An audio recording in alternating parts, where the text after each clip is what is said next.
11 avril 2011, la crise post-électorale s'achève. La Côte d'Ivoire revient de loin et pense désormais perspective. Le pays multiplie les offensives diplomatiques.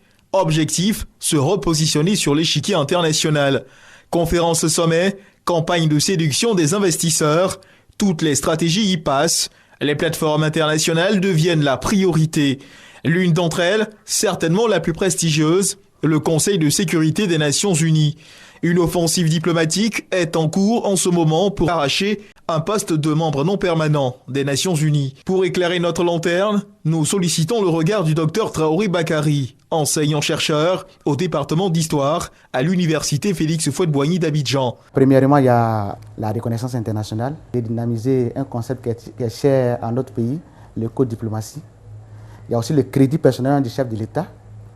Voilà, puisque on a vu la Côte d'Ivoire jouer un rôle important dans la résolution de certaines crises en Afrique, principalement celle du Mali, de montrer qu'elle tient au niveau international.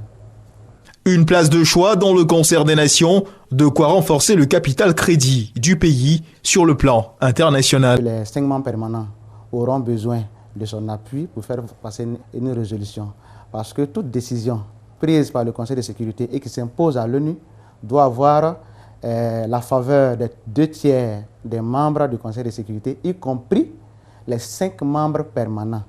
Donc ça veut dire que nous avons 5 membres permanents, plus 4 membres non permanents.